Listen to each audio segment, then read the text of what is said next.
Ever find yourself looking at those detox supplements, especially when you're trying to stick to something like keto?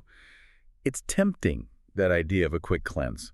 So today, we're doing a deep dive into one called Toplux Keto Detox. We're using a review from Savage Reviews to figure out, well, does this actually work?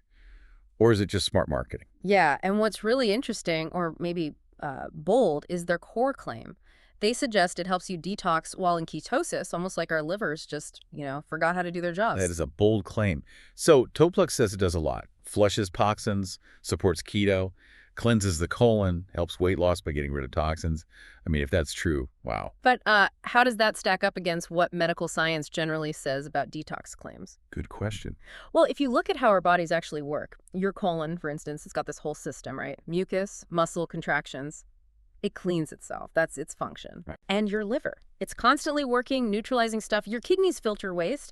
These organs are incredibly efficient. They don't just stop working. And institutions like the Mayo Clinic or MD Anderson Cancer Center, they consistently say there are no proven health benefits to colon cleansing, period. Okay. Plus the National Center for Complementary Health. They found that studies proving detox programs work are pretty much non-existent. Needing a supplement for basic digestion is, well, the review used a good analogy. Like buying software to help your computer turn on, it shouldn't be necessary. That really puts it in perspective. So our bodies are generally handling this stuff already. But if that's the case, what's in Toplux Keto Detox? Savage Reviews called it a health food store in a blender, which is quite the image. Let's break down the ingredients. Psyllium powder, acai berry, ginger, papaya, and alama ferox powder. Okay, let's look at those. Psyllium powder, that's just fiber, right? It's legitimate. Definitely helps with regularity. Okay, fiber, check. Ginger root. Yeah, it has known digestive benefits. Nothing too surprising there. But then you get a cosby berry and papaya fruit powder. They do have antioxidants, sure, but you can get those easily, and probably cheaper, just by eating fruit. The review called them expensive ways to add antioxidants. Thanks. And the last one, aloe ferox powder. That's basically a stimulant laxative. It works by irritating the bowel. Ah, so that's why people might report improved bathroom habits. Exactly. It's not really detoxing in the way people imagine. It's forcing a bowel movement. Okay, so beyond the sort of general detox claims, what about the weight loss angle? Lots of these products push that hard. Yeah, the review points out that any quick weight loss you might see is almost certainly just water loss and eliminating waste. It's not actual fat burning. Temporary. Right. And it says everything returns to baseline once you stop. It's not sustainable. And isn't there usually some small print on the bottle or website? Oh, absolutely. The company's own site mentions, the standard disclaimer.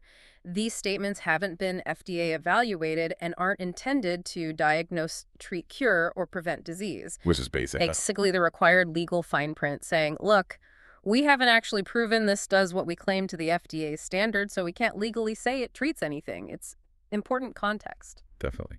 So if our bodies detox naturally and the weight loss isn't really fat loss, what's the specific keto angle all about then?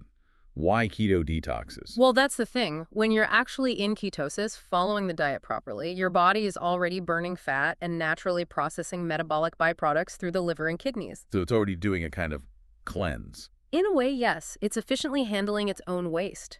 Adding a separate detox supplement on top of that, the review compared it to wearing a belt with suspenders. It's kind of redundant. Redundant and probably expensive. Exactly. You're paying premium prices for things like psyllium husk, which you can buy really cheaply on its own. Basic psyllium costs a fraction of this product. So wrapping this up, the main takeaway seems to be, It looks like Toplux Keto Detox is essentially an expensive fiber supplement dressed up with detox marketing. right, so if you actually need more fiber, maybe just eat more vegetables. Yeah. Especially low-carb ones if you're doing keto, or just by plain psyllium husk.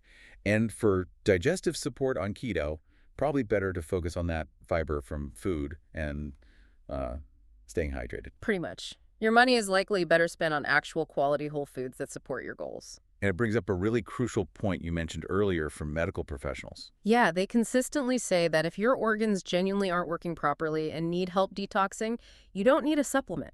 You need medical attention. So, something for you to think about. Yeah. How do you navigate all these wellness claims out there? How do you decide what's real and what's just marketing? Definitely something to mull over until our next deep dive.